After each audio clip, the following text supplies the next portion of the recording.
حضرت سیدہ شہر بانو بولی اے حسین تیرے بعد زندگی کو تف کہتی ہوں، وہ زندگی زندگی نہیں وہ شرمندگی ہے۔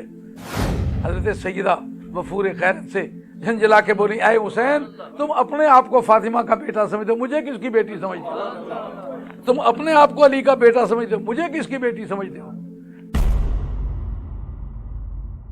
سب سے پہلے حضرت مفکر اسلام شہزادہ غوث اعظم ڈاکٹر پیر سید عبد القادر جیلانی شاہ صاحب کی ویڈیوز کو حاصل کرنے کے لیے جیلانی میڈیا کے یوٹیوب چینل کو سبسکرائب کریں اور بیل آئیکن کلک کریں۔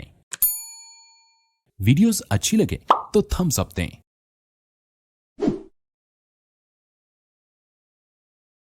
وہ پہلے خط لکھ چکے تھے اے امام حسین آ جاؤ، حالات خوشگوار ہیں۔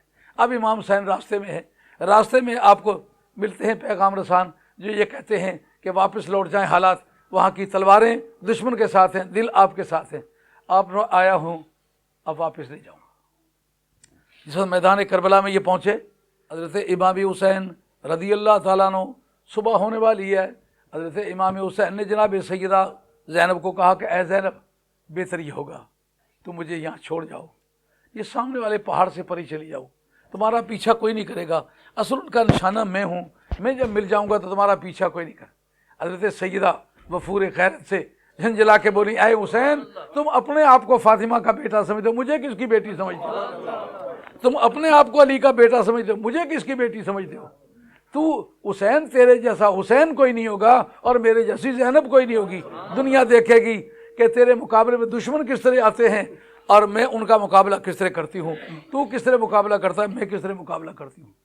اور جناب سیدہ شہر بانو سے کہا اے شہر بانو تو بادشاہوں کی بیٹی ہے، تم نے یہ دکھ سکھ تم نے دیکھے ہوئے نہیں ہے، یہ کربلا شریف کا ریگستان ہے، سرکار کی اطلاع کے مطابق مجھے یہاں شہید ہونا ہے، تو ظاہر ہے کہ میری شہادت کے بعد تمہارے سروں کے دوپٹے کھینچے جائیں گے، تمہارے کانوں کی بالیاں اتاری جائیں گی، تمہارے خیموں کو آگ لگا دی جائے گی، اس لیے میں چاہوں گا باعزت طور پر رات کے پردے میں یہ سامنے کوئی لالعانہ ہے، اس سے اگر پرے نکل جاؤ تمہارے چچیرے بھائی تمہارے شاہی خاندان کے لوگ زندہ ہیں، وہ تمہیں اپنی بہن سمجھ کے پناہ دیں گے۔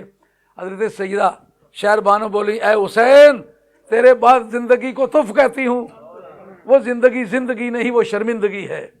تم حسین ہو اس میں کوئی شک نہیں، تمہارے جوڑ کا کوئی نہیں، مگر جب قیامت کا میدان ہوگا میری اماں جان سیدہ فاطمہ جب مجھ سے پوچھیں گی میرے بیٹے کو دشمنوں کی تلواروں کے نیچے چھوڑ کے تو جان بچا کے آ گئی تھی، نہیں حسین میں تیرے قدموں پر سر رکھ کے جان دوں گی، جو تیری لاش پر گھوڑے دوڑا کے جائیں گے تیرے بدن کی گرد جھاڑوں گی، جب گھوڑے دوبارہ لائیں گے تیری باڈی پر میں گروں گی، تیرے ان کے گھوڑوں کی ٹاپیں میرے بدن پر آئیں گی، میں قیامت کی رسوائی کو قبول کرنے کے لیے تیار نہیں۔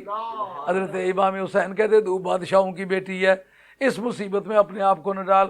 کہا میں بادشاہ کی بیٹی ہوں، تو سید الانبیاء کا بیٹا ہے، اگر تو یہ مصیبت گزار سکتا ہے تو میں بھی گزار سکتی ہوں۔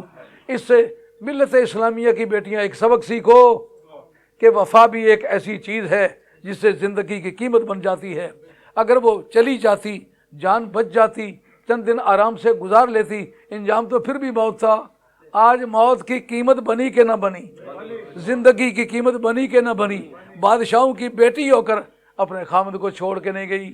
کہا امام حسین تیرے قدموں پر سر رکھ کے جان دوں گی، دنیا دیکھے گی کہ تیرا نام حسین ہے، میرا نام شہر بانو ہے، لوگ تیری غیرت کی بھی قسم کھائیں گے، میری وفاؤں کی بھی قسم کھائیں گے، دنیا کو ماننا پڑے گا کہ زندگی اس طرح کی ہوا کرتی ہے۔ آج ہم نے یہ جو مجلس منعقد کی ہے اس میں مرد بھی اور عورتیں بھی ایک سبق سیکھو۔ امام حسین کا کردار مرد کے لیے ایک ٹپیکل اگزامپل ہے، اور حضرت سیدہ شہر بانو کا کردار عورتوں کے لیے ایک قابل تقلید نمونہ ہے۔ تو دونوں طبقے حضرت امام حسین اور حضرت سیدہ شہر بانو کی تقلید کریں تاکہ زندگی آئندہ نئے راستے پر پڑھ کر ایک خوبصورت نتیجہ لائے۔ سب سے پہلا انسان جس نے عورت کو حقوق مالکانہ دلائے ہیں وہ صرف اور صرف مدینے کا تاجدار ہے۔ مگر قربان جائیں اے خدیجہ الکبریٰ تیری قربانیوں کے، تیرے حسن کردار کے، تیرے حسن استقامت کے۔